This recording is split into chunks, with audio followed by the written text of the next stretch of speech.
Angels, it's Hailey Reese and welcome to day 5 of our 31 days of Halloween. Today I was thinking about what video I wanted to post for today's video and I thought about it super hard because I have so many crazy things coming up and it's really hard for me to decide which ones to do which days. A lot of you guys have been tweeting me asking me if I would do another reading of true scary stories and I thought, you know what, I'm kind of feeling like doing that today, and I was looking on the internet and I came across an article of true scary stories and the titles of all of them just really started to freak me out and I was like, yes, that is what we're gonna do today, but I'm not gonna read them now. I'm gonna read them with the Reese's Pieces.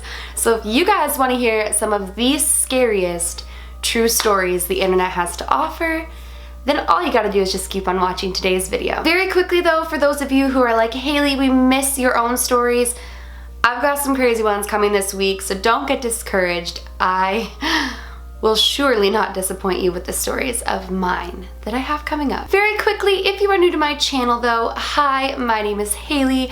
My family on here is the Reese's Pieces, and we believe in the unbelievable. So if you too believe in the unbelievable, or you just want to hear about it, all you gotta do is go ahead, click that subscribe button, and join our family. Okay, let's get into these true scary stories. Alright, there's so many of them, it's hard to pick which one.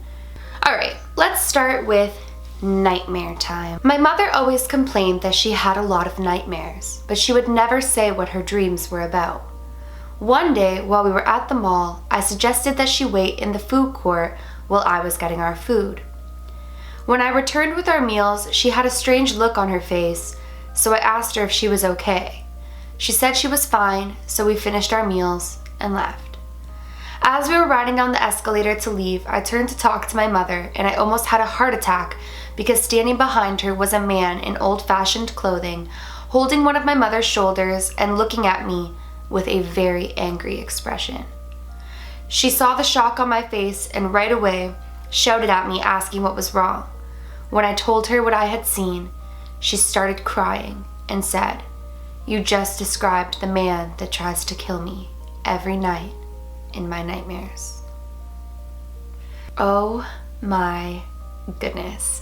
If you guys watched yesterday's video, I told you guys about one of my recurring nightmares as a child, and I told you how I felt like it wasn't just a nightmare, that it was something more spiritual and more paranormal than that. So the fact that this is in fact a true story, this was sent in by a girl named Anna Carolina, and so it's a true story. It goes to show that sometimes nightmares are not really just nightmares. My possessed friend.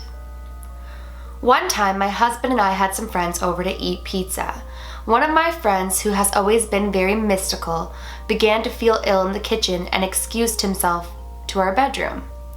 Once he was in the bedroom, he started to rock back and forth, and giggle in a voice that made my hair stand on end. I ran out of the room shivering with fear. My husband went in to check on him and soon returned saying our friend wanted to talk to me. I went into the bedroom where my friend walked up to me with his eyes rolled into the back of his head and made a few grunts saying, "This is my house." Then he knelt, kissed my feet, rubbed his hand on my belly, and motioned as though he was nursing a baby. When he knelt again, the phone rang loudly and he came out of the trance. About a month later, I found out I was pregnant, which may explain the gesture he made. My father-in-law had died 8 months before this incident, which might also explain the "this is my house." To this day, it still terrifies me. So I had told you guys that I had babysat a little girl that was possessed, or who I believe to be possessed. It's not fair for me to say that she was for certain, but one of my biggest fears, I would say, is to actually physically see somebody in a state of like possession, like with the whole voice changing and like eyes rolling back and things like that. So that would really freak me out, even if it was her father-in-law and he was being nice or something. I don't know, that would still get me. The next one is called The Devilish Joke. I was once playing with a Ouija board. Alright, yep, this is not gonna be a good one. In my room with a friend, we tried to light some candles, and crazy as it sounds, they just wouldn't light, no matter how long I held the match to them. After a while, I managed to light them, and we turned off the lights and closed the windows. Out of nowhere, my friend's mother called her asking if everything was okay with her. Apparently, she suddenly felt a pain of worry. After my friend calmed her mother down, we started using the Ouija board, but nothing happened, other than the candle flames moving kind of strangely. Later in the evening, after my friend had already gone home, I felt a sensation of being watched. I ignored it and I went to sleep, but I had nightmares about being chased by a scary beast with enormous claws, and when I managed to wake up, I saw that my legs were all scratched up. I couldn't sleep anymore, so I threw the Ouija board in the trash and slept cuddled up next to my mother for 2 weeks. That one actually wasn't too bad. I thought that it was going to be much worse than it was. Okay, the next one is titled The Little Hands. I've never lived in a haunted house, but my mother did as a teen. Other houses on her street had strange things going on too. A few homes away from her lived a man and his family. One night, one of his daughters went to bed with a bad headache. The next day, she was dead. She'd passed away from an aneurysm. After the funeral, the family went away to get their minds off the tragedy, and the father asked my uncle, my mom's brother, to check on their pets. My mom and dad, they were dating then, went with my uncle. My mother had heard there was a grand piano and she wanted to play it. My dad was studying to be a veterinarian. After entering the house, my uncle and my father headed to the basement to see animals, and my mother went to the piano on the ground floor.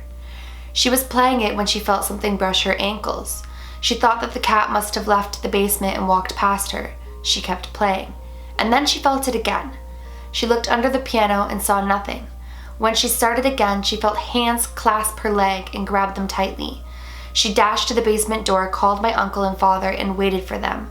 When they all walked outside, my uncle could tell my mom was rattling and asked what was wrong. Was rattled, sorry, not rattling. She told him what had happened, and he turned white. He told her the daughter who died used to play a game with her father. When he'd play the piano, she'd crawl underneath, grab his ankles, and push his feet up and down on the pedals. That is creepy. The next one is titled The Unseen Patient. The ambulance company that I used to work for had a haunted ambulance, Rig 12. A lot of EMTs had stories about it, but I never put much stock in paranormal stuff. That is, until I had my own experience. My partner and I were working in a community at 3 a.m. and it was pitch dark and completely quiet. We were both dozing. I was in the driver's seat and she was in the passenger seat. I woke up to a muffled voice and I thought my partner was talking. I told her I was trying to sleep and closed my eyes. I distinctly heard a male voice say, "Oh my God, am I dying?" followed by a few seconds of heavy breathing. My partner and I sat up straight, looked back into the patient compartment where it sounded like the voice had came from. Things were quiet for a couple of seconds, and then we heard the click of an oxygen bottle regulator and a hiss as if it were leaking. I turned the lights on and we ran out of the rig. I thought someone might have climbed in while we were asleep, so we opened the rear doors and no one was there. I checked the oxygen bottle and neither was open.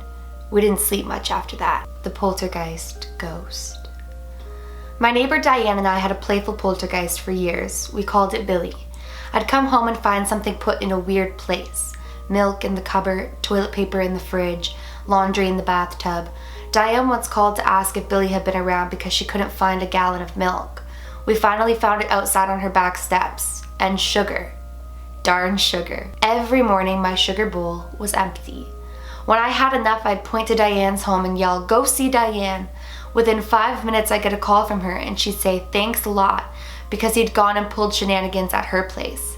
This occurred for the entire 2 years we lived there. No one believed us, not even our husbands. My mother thought someone was stealing from us when we were sleeping or out of the house. My sister believed something was going on but didn't know what. I still can't explain any of it. That's interesting that it was actually like a playful poltergeist rather than like a completely evil one. I don't know, that's kind of cute. Okay, I'm gonna conclude with this one. It's titled The Boy with No Eyes. One night when I was 10, I was woken up by my bedroom door opening, followed by someone sitting on my bed. I felt my leg grazed and the bed sink under a person's weight. Thinking it was my mom, I opened my eyes to see an eyeless boy. He had black, empty sockets.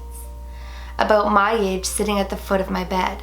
He extended his hand, and in it was a little box. I was startled but reached out. He pulled back. I reached again and said, "Give it." Then I blinked, and when I reopened my eyes, he was gone, but the imprint of someone sitting on my bed was present. Fast forward 5 years, my girlfriend came over to do homework. After she finished, she took a nap while she waited for her parents. When they arrived, I tried waking her up. She opened her eyes suddenly, looking up at the corner where the wall met the ceiling. She pointed there and went back to sleep. I shook her again, and she came to full consciousness, and I explained what she'd done. She said up on the wall I saw a little boy with no eyes. He was there in a Spider-Man pose, staring at me. I freaked out and told her my story about the same kid. Fast forward another 5 years.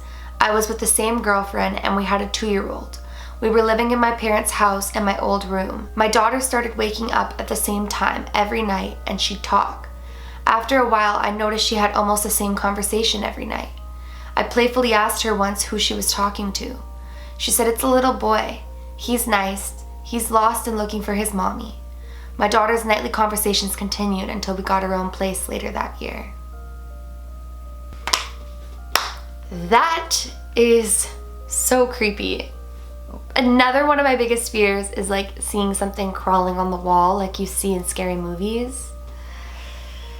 I could not imagine that happening. Oh my goodness. Well, you guys, that is it for today's video. What did you guys think of these stories? Did they scare you? Were they eh? And do you guys have any true stories of your own? Definitely let me know in the comments below. Talk it out with one another, but please be kind to one another while doing so.